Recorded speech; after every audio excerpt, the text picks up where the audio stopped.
God bless you. We are here to disclose the secret of receiving power. Do you want to receive power? Do you want to manifest the power of the apostolic? This video is for you. You want to walk in the miraculous, in the signs and wonders of our Lord Jesus Christ. This video is made for you. You are welcome. Just pay attention to the end. The secret of power or receiving power. Number one, you must be born again. Regeneration is most important, is the chief thing. The chief key of coming into contact with the power of God. Repentance is necessary for you to be accepted into the family of our Lord Jesus Christ. You must be renewed for you to be able to ask God for his power and for God to give you power. You must confess Jesus Christ and follow him genuinely with the totality of your heart. Not going to church, not about being a churchgoer, but about being reborn again, whose life has been sanctified. So you must walk in obedience with the Christ command. Remember the Bible says, 2 Corinthians 15, 2 Corinthians 5 verse 17, the Bible says, if a man be in Christ Jesus, he is a new creature. All things are passed away, and old things are become new. How can old things become new? It becomes new when a man is born again. When you are born again, you are not a new creature, meaning you are not in the family of Christ. You can ask for anything, and it will be given unto you. So, if you are not born again, you have never surrendered, there is no way you can receive power. It is not possible. Whatever you are receiving outside being born again is counterfeit. It's not from God. You must be born again. Number two, holiness and the righteous living. You must keep your body as a living sacrifice. Now you have accepted Christ. You are now born again. You must live holy and a righteous life. Everything about you have to be sacred. And you must have good relationship with others around you. Avoid contamination with your body, with your heart. Your body must be a living sacrifice and the temple of God. Remember 1 Corinthians 3 verse 16 to 17. The Bible says, don't you know that your body is the temple of the Holy Spirit, which is living in you? If any man destroy the temple of God, God will destroy him. So if your body is not the temple of God, definitely it must be the temple of God. You have been already be destroyed. You are already be destroyed. So there is no way a body that is not the temple of God will receive the Holy Spirit, or to receive power. So the possibility of receiving power, your body must be a temple of the Holy Spirit. Your body must be a temple, and the Holy Spirit must be in that body. So 1 Corinthians 6 verse 19 to 20 says, don't you know that your body is the temple of the Holy Spirit, which is in you, which God has given to you? Verse 20 says, you are bought with a price. Glorify God in your body and in your spirit. So glorify God with your body and your spirit. The Bible tells us to live our body as a living sacrifice. So our body must not come in contact with sin, with fornication, with adulterous life, with alcoholic, with some uncomfort life. So our body must be holy, and we must deal with every man in truth. So we must be in a good relationship with others. We will not be a fighter, a quarrel, a troublesome. Number 3, the Holy Ghost. This is the chief key of power, the Holy Ghost. No Holy Ghost, no power. You must receive the Holy Ghost for you to receive power. It's the Holy Ghost that gives you power when he comes upon you. Remember Acts of Apostles chapter 1 verse 4. Jesus told the disciples, don't leave this house, this place, until you receive the promise of the Father. Verse 8 says, thou shalt receive power when the Holy Ghost has come upon you. You shall be witnesses to me in Samaria, in Judea, in every part of the world. For you to be witnesses to the word of God, for you to represent Christ, you must have the Holy Spirit. For people to believe you that you have seen Christ, Jesus has called you. Power, the Holy Ghost is the evidence, and the Holy Ghost is the power. Holy Ghost is the ministry. No Holy Ghost, no ministry. And any man of God that do not have the Holy Spirit must be a man of the devil. You will struggle, you will perish, and you die there. You have received speed, is the Holy Ghost. The anointing is the Holy Ghost. No Holy Spirit, no power. No Holy Spirit, no prophecy. No manifestations of power. No Holy Spirit, no fruit of the Spirit, and no gift of the Spirit. So the Holy Ghost, the Bible talked about, is not just speaking in tongues.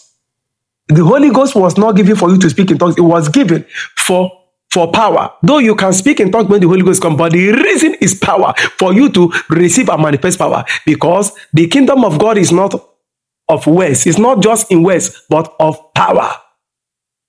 Of power. So you must have the Holy Ghost. Now, Acts of Apostle 19, verse 2 to 17.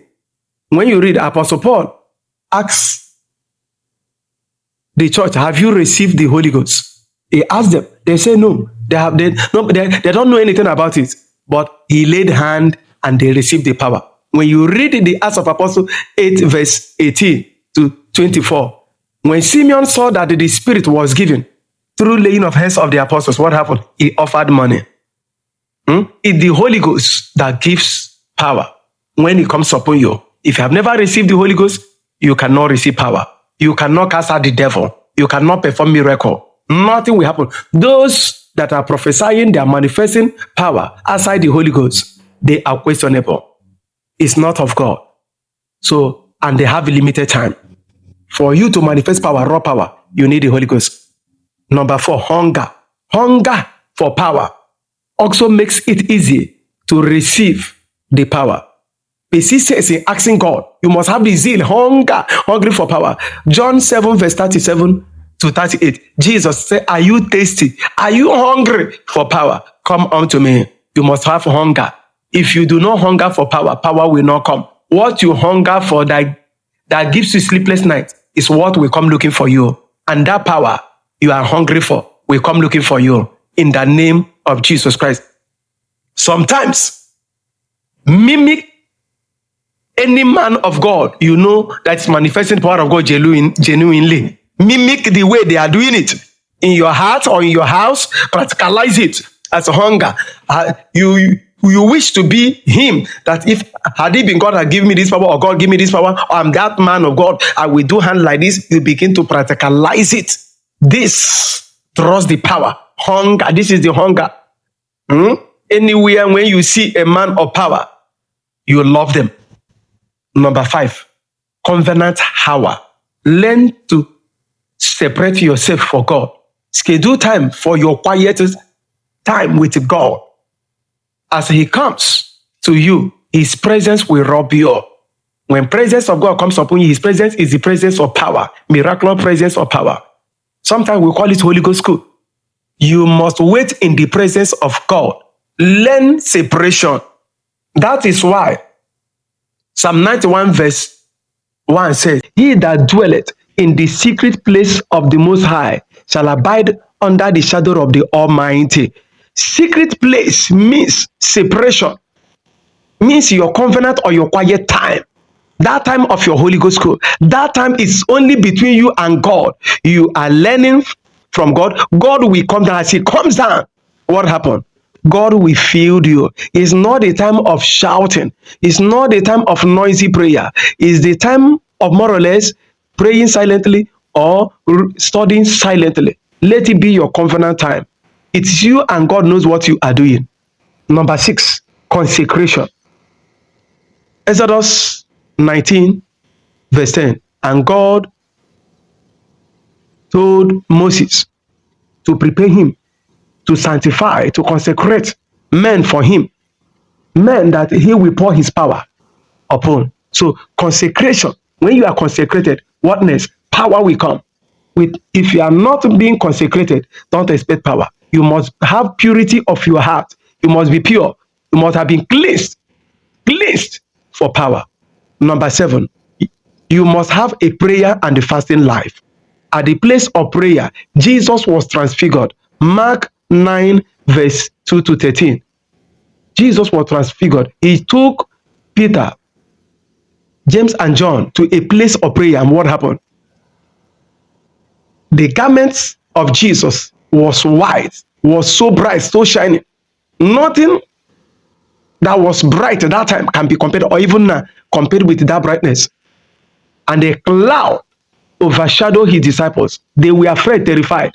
They saw Elijah and Moses appear to him. And what happened? They screamed in fear because they don't know what to say. Master, you would have told us to build one temple for you, for Moses, and for Elijah. And the voice of God said, "This is my beloved son, listen to him." And Jesus was what? Transfigured at the place of prayer and the fasting. Thank God for the 3 of his disciples that we are with him, that bore this witness. And now, Matthew, when you read Matthew 17:21, and Jesus said, "This kind goeth out not, but only by fasting and the prayer." Miracle is possible. Healing is possible if you are a prayer warrior. You must be a prayer warrior, a prayer man to receive power. You must be a prayer man. You must be a man of fasting and prayer. You must make it your deal. Matthew 4 verse 1, Jesus fasted 40 days and 40 nights. Holy Ghost came upon him, and the Holy Ghost followed him to a place of battle to defend him. And Jesus conquered the devil because of the involvement of the Holy Spirit. And no man can say no to sin if the Holy Ghost is not involved. And that is why you must pray and fast. This is the key. Another key to cue into the power of God. Number 8, you must be a Bible scholar.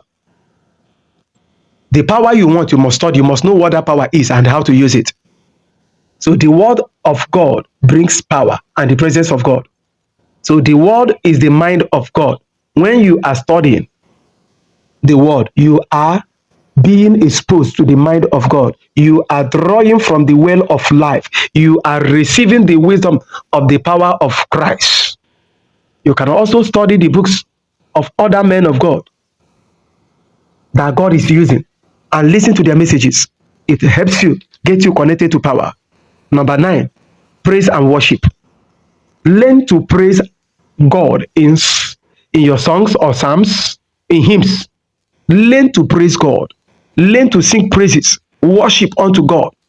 You can also play a gospel songs unto him. Remember that Elisha asked for a minstrel to be played for him. And when the minstrel played, what happened? The hand of God came upon him. He moved in the spirit. The hand of God means the power of God came down upon Elisha, and he prophesied. He said it. He said it in the mind of God. 2 Kings chapter 3 verse 15. Number 10, meditation. Joshua 1 verse 8. The Bible encourages us to meditate the word of God day and night. Don't let it depart from us. Meditation gives you access to the power of God. Number 11, impartation. Numbers 11 verse 25 to 26.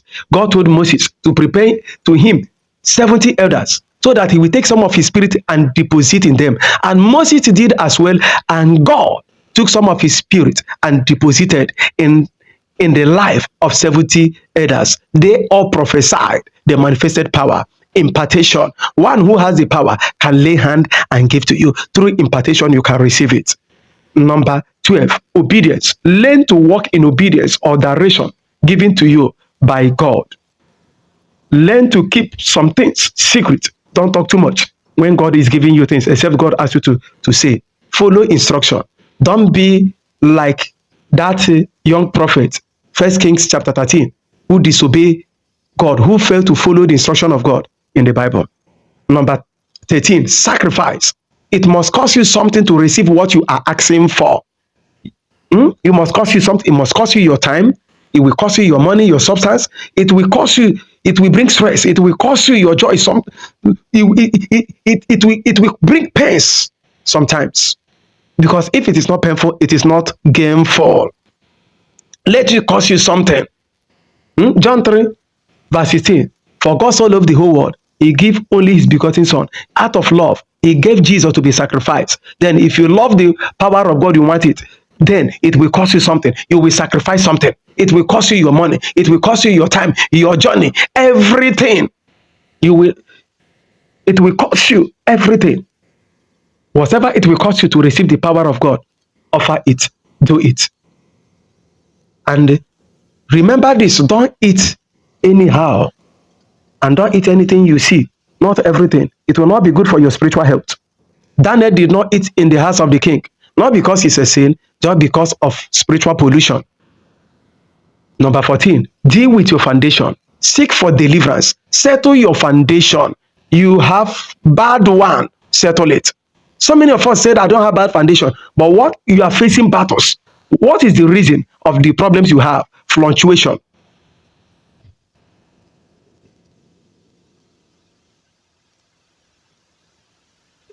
So what is the reason of that suffering? You have bad foundation. Things are not working well. Your dreams are bad. Your dreams are negative. Your dreams are awkward. So that reminds you that your foundation need care. It need a touch. So touch your foundation. Go for deliverance. Go for deliverance. Seek help of others who are capable to help you. Look at Gideon. In the book of Judges chapter 6 and 7, Gideon suffered these foundation issues until the foundation was broken. A new foundation was raised before Gideon manifested the mind of God over his life. Before Gideon became a prophet, before Gideon became a deliverer. Remember that a deliverer needed deliverance. So deal with your foundation. Remember Moses' foundation stopped him from entering the promised land. Deal with your foundation, man of God. Sometimes you may receive power without dealing with your foundation, but they know how to bring you down. That's why you hear the rumors of rape. Before knowing it, a church is destroyed, the man will go enter prison or go life in prison. They commit one thing or the other. Foundation knows how to scatter your ministry. So deal with your foundation. Foundation will rise to accuse you before the presence of God. They will come up to accuse you before your angel of blessings. So deal with your foundation, and God will bless you. So note this, keep your spirit fresh with edifying songs and messages, Christian messages and movie, as the power of God has come upon you. And I want to pray for you. May the Lord God Almighty hand rest upon you. The hand of God that came upon Ezekiel, let the same hand come upon you. The hand of God that functioned in the ministry of Jesus and his apostles come upon you. I impart the gift of power, the gift of revelation, the gift of prophecy, the gift of miracle, the gift of signs and wonders. Receive the impartation of power in the name of Jesus Christ. I say receive power. Any power that's standing against you, any power that have vowed that will not manifest power, I bring them down by the blood of Jesus and Holy Ghost fire. I declare you free. Anyone under my voice, your foundation is troubling you, I declare you free from that foundation. I declare you free from that attack. In the name of Jesus, let your foundation receive healing. Go and manifest power. Go and manifest signs and wonders in the name of Jesus Christ. I remain your brother, Apostle Jude Kelerem Chukwu. If you love this video, you like it, please share this video. By doing so, you help this video to spread to a number of people. And drop your comment in comment section in case if you have any question, I will reply you. There are more to come. There are more to come. God bless you. Shalom.